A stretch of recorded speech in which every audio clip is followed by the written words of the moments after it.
affecting another celebrity's family right now. Most of us know Brian Littrell is a member of the best-selling boy band, the Backstreet Boys. But when he's off stage, he's also a family man and loves spending time with his wife, Leanne, and 6-year-old son, Baylee. But recently, Baylee came down with a dangerously high fever and a suspicious rash that led doctors to diagnose him with Kawasaki Syndrome.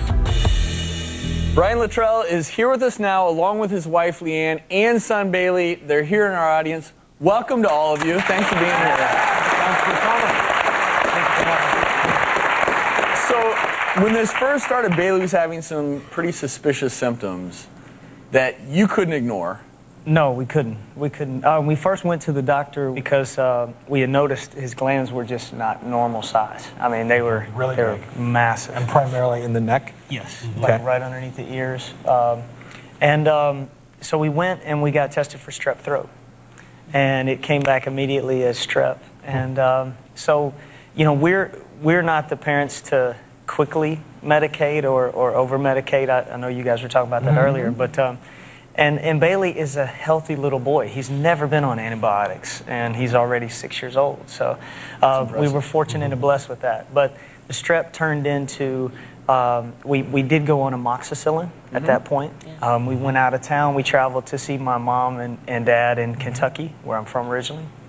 And he came down with this crazy high fever, and he was just lethargic. We couldn't get his fever under control. We went back to the doctor Friday, and they tested for strep. The amoxicillin, I guess, had masked the strep throat, so we were cleared the strep, but all these ulcers started appearing in his mouth and coming to the front of his mouth. When you start getting those ulcerations in the mouth, I'm sure the doctors became concerned about a whole host of other problems. They did. Our pediatrician, I have to say hats off to him because he really stayed on top of it. But as the ulcers started moving towards the front and swelling the gums, they went on to what's called erythema multiforme, which is like a herpes.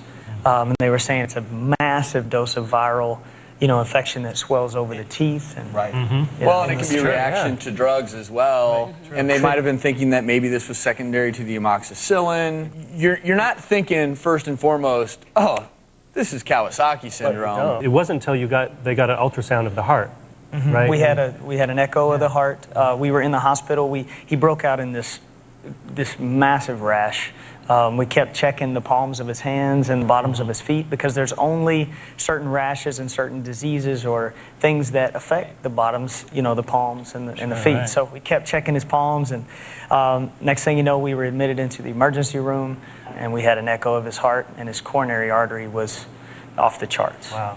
That's kind of what really the worst part of Kawasaki Syndrome. It's kind of this kind of unknown syndrome that we don't really know what causes it. Is it a virus? Is it a bacteria? Is it some sort of chemical exposure? We really don't know. Fortunately, very rare. Very rare. Only about 1,800 kids a year get it out of how many million of us walking around. The hallmarks are fever, typically fever that lasts longer than 5 days. If you tell your pediatrician, my child has had a fever longer than 5 days, they're going to probably think, ooh, could be Kawasaki. But there's some of these other things, the rash, the peeling of the fingertips, the cracked lips, the red eyes. If you start to see a few of those symptoms all together, it very well could be Kawasaki. And 80% of the kids that get Kawasaki, they run through the course for a few weeks and they get better, no problem. You treat it?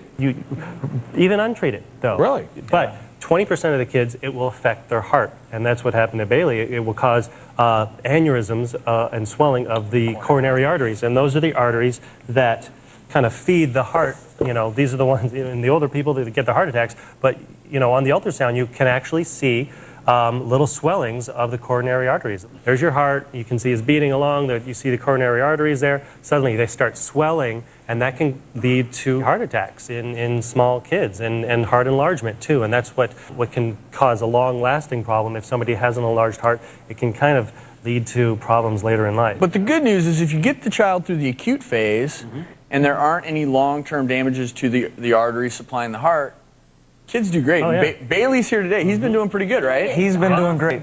You want to come up here, buddy? Come on up.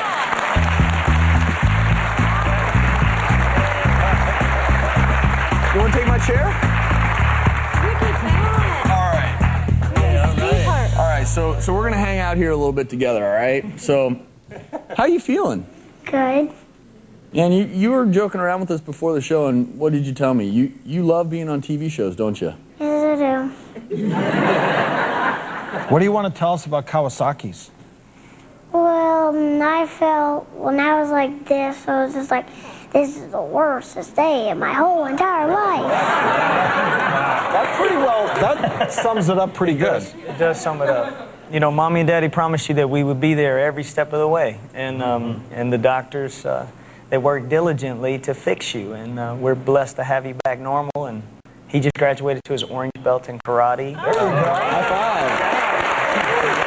So Jim, typically, if you've had it once, it doesn't mean that it's going to come back. Yeah, he's not going to get this again, and that's a good thing because it's no fun to go through. They told us like he was a little more susceptible like the first 30 days, and we're outside of I think that 30 days now. But is that true? It's kind of an inflammatory reaction inside his body, and they quelled that with the medications. So now it's been at least a month out now, I think, and he's kind of out of the woods and he's improving. His heart vessels are shrinking, I believe, right?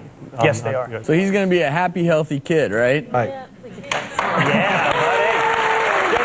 Just to sort of finalize this discussion, Jim, seizures are not associated with Kawasaki's, typically. No. That you would not, I don't think there's Talking about Jet Travolta, right. His Kawasaki that happened 14 years ago has nothing to do with his seizures now. I know that it was mentioned that people speculate that you're affecting the immune system somehow, and I know John Travolta said that being overly clean and using too many products to clean around his son's environment, he thinks may have affected his immune system. What do you think of that? Germs actually help the immune system. And we've talked kind of about this on the show. It's like getting exercise to the immune system. Is that affecting us so we can't ward off infections normally? Well, I think Kawasaki is just a great example of all of these illnesses and diseases that we deal with. We don't yet know, based on science, why all of these things happen. Right. From a parent standpoint, I mean, they call Kawasaki's the great mimicker because it mimics a lot of other things. And you do have to stay on top of it. You have to follow, and you have to know what the next step is. What's dangerous, Brian, is it mimics a lot of very basic general pediatric problems. They're usually on fever. Strep throat, little virus in the mouth. A lot of kids get those, and it's no big deal. But when it goes when it goes beyond that, and it's Kawasaki, it is a big deal. Yes. So for all parents, be an advocate for your child because you've got to know what the next step is. And Brian, you have a Heart Healthy Club, which emphasizes heart healthy health for families. And I want to thank you and Leanne for coming on. And Baylee, thanks for being here. You want to do me a favor? All right, so I want you to do me a favor and look at that camera and say, "Don't touch that dial, we'll be right back." Don't touch that dial, we'll be right back. If you want more information on Kawasaki Syndrome or Brian's Foundation, go to our website at thedoctorstv.com.